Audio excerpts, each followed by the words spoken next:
Let's be honest.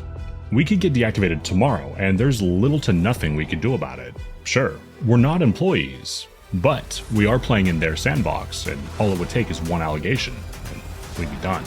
In this video, I'm going to share something that happened to me when I was brand new to Uber Eats that almost cost me my account. What's going on, everybody?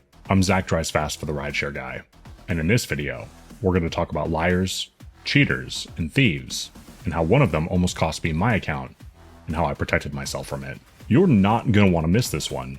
You never know when the information put forward in this video could save you your account. I love gig work. There's something almost therapeutic about it to me. It's a fantastic way for me to decompress, earn a bit of money, and listen to fantastic music while I do it.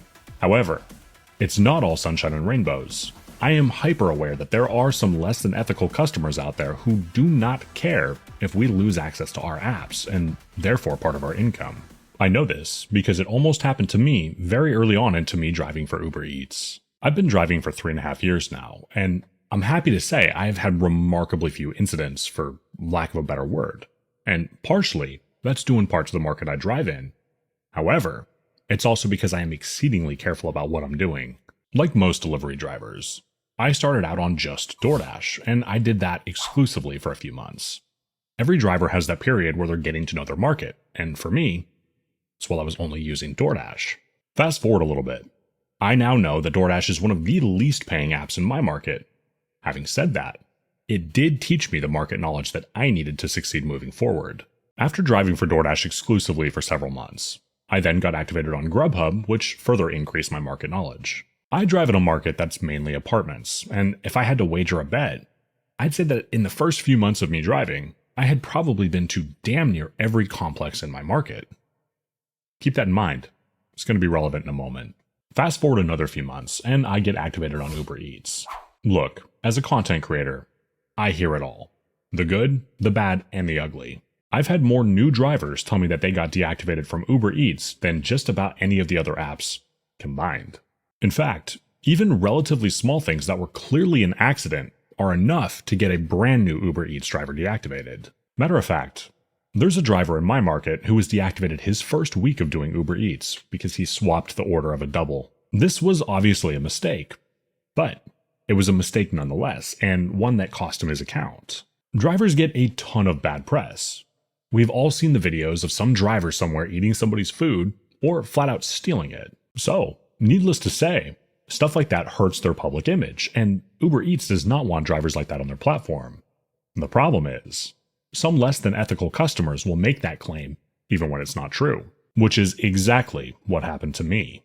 Remember earlier in the video when I said that at this point in my driving career, I had been to almost every apartment complex in my market?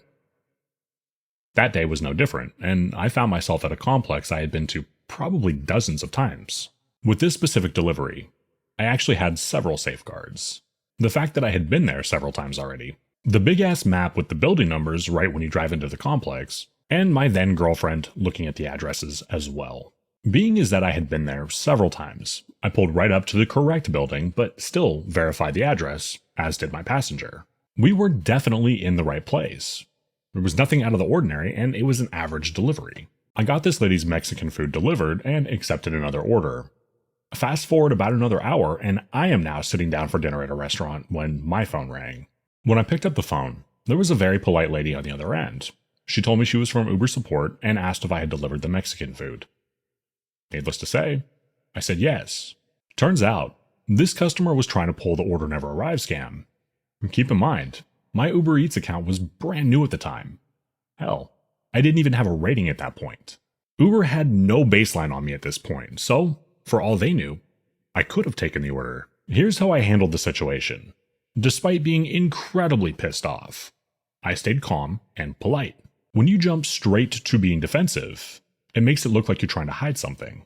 I let the Uber rep explain the situation.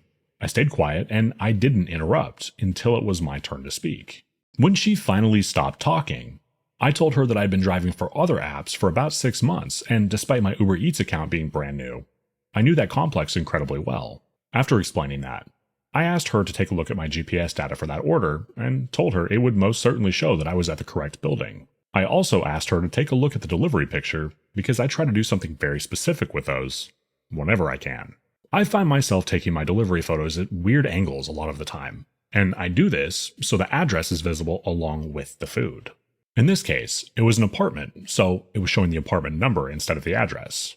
I then told her that I also have a picture of the building number because that wasn't visible in the delivery photo.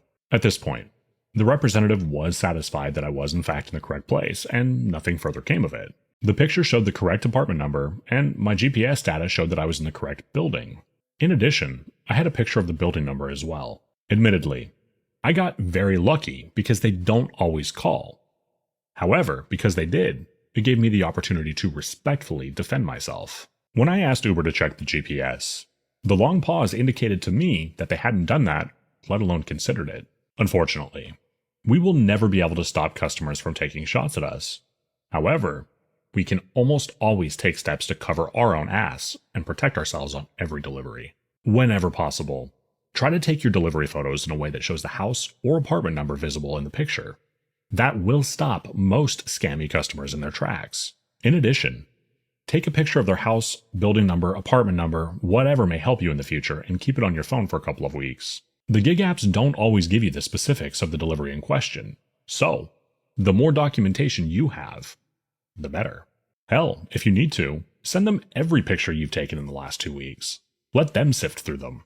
Always remember, they can see exactly where we are to the foot when we're running the apps, so don't hesitate to ask them to look at the GPS data.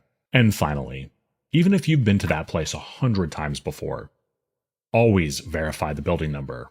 I'm dyslexic, and I know I'm prone to flipping letters and numbers, so I make it a habit to check the address every single time I drop off an order. In the event that you can't find an address, here are a few helpful tricks that I use that work almost every time. Google the address.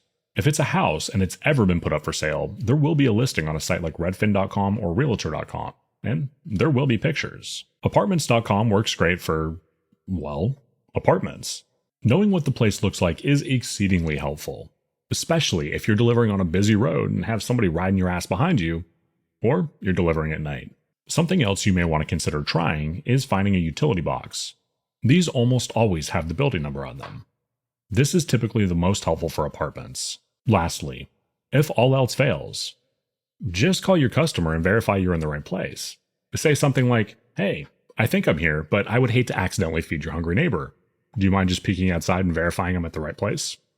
Most customers will be reasonable about this. Before we wrap up the video, don't forget, the RideShare Guy partners with Upside to help you make sure you're getting the best possible price on gas.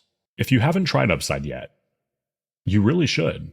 Not only can you see the cheapest gas prices in your market, but you can also earn cash back on gas that you were going to purchase anyway. Click the link in the description to download Upside for free right now. If you haven't done so yet, please do consider pressing the like button and subscribing to the RideShare Guy. You can catch my videos here every Tuesday. If you enjoyed this video, check out this video next where I discuss if bad drivers are hurting good drivers. I'm Zach Drives Fast for the RideShare Guy. Take care.